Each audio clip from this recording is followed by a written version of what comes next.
Good evening, everybody. Welcome to Xbox News. Tonight we are back. We have some Xbox news, so let's go ahead and get that started. I first want to say that I appreciate all the feedback on this. You guys seem to really enjoy this, probably the most out of the new content that I've been putting out in the evening or early morning, depending on where you're at, and I appreciate it. First up, Mike Ibarra promises to improve sharing Xbox One gameplay on Twitter. Obviously, Xbox One has a ton of features, and one that remains kind of cumbersome is the ability to share screenshots on video or videos to Twitter. Right now, it takes a number of steps to actually accomplish that feat. It's actually gotten to the point where many gamers would rather hook up an Elgato to their consoles to take a screenshot than use an Xbox One's built-in ability. This is per Xbox Mad, and I'll link this in the description. When gamers are willing to go to those lengths, you know there's a problem. So Tim Dog, who is on BGST, asked Ibarra, or actually he didn't even ask Ibarra. Ibarra just kind of responded to him.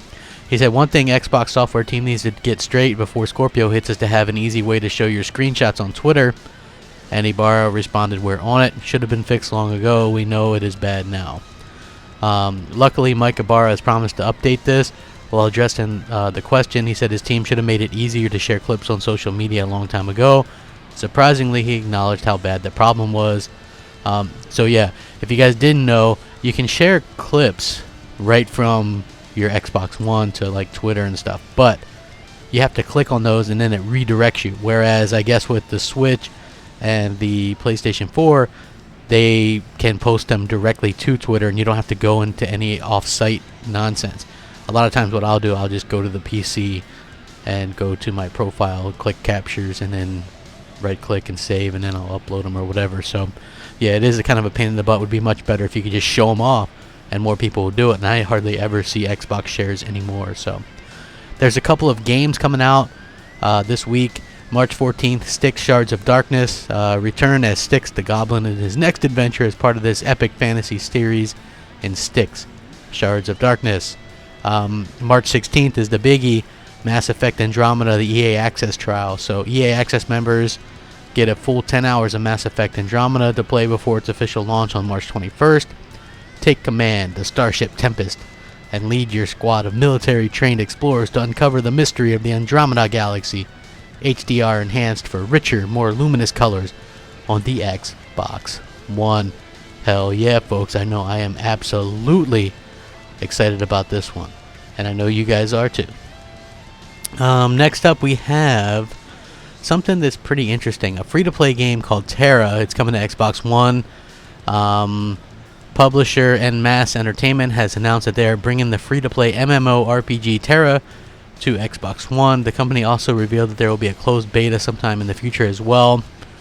Yeah, so the past 5 years of Terra have been fantastic. We have an amazing and ever-growing player base on PC, and we can't wait to share Terra with a brand new audience on consoles. So that is pretty interesting. Yeah.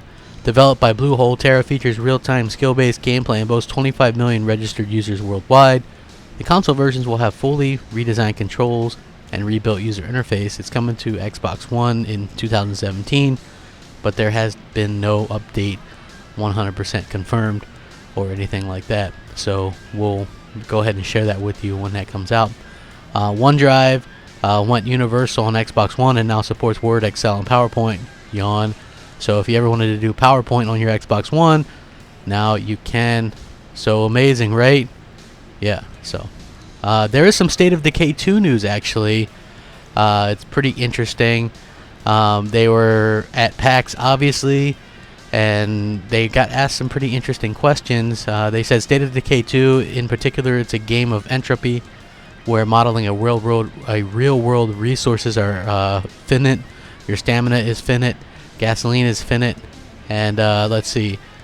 Someone asked, do you estimate a rough idea how much larger the world is in the first one? And they said, we'll be talking more in detail about that, but you can bet that it's to scale the size of the development team. So they asked them how big the development team is compared to the last game, and they said it's 4 times as large. So obviously this is going to be one of those AAA type things. They also mentioned that they were asked about Project Scorpio version, and a PR person said it's something they'll talk about at E3. Yeah, it's going to be an Xbox Play Anywhere title, and they say that it's the reason why they're going with this instead of Class 4, if you guys didn't know what Class 4 was, it was the MMO version of State of Decay, but they came to the realization that fans didn't want that. They just want a State of Decay with co-op to play with their friends, and so that's what they're going to get. Not an MMO, but just a State of Decay to play with your friends.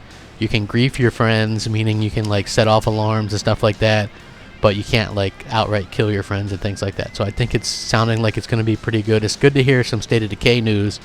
I would love to start getting hyped any day now. So anyway, thank you guys for joining us tonight. I hope you have a good evening. Sleep well. The time change sucks, absolutely. But thank you for joining me, and we'll catch you again next time. Rack 'em up. Crapgamer out.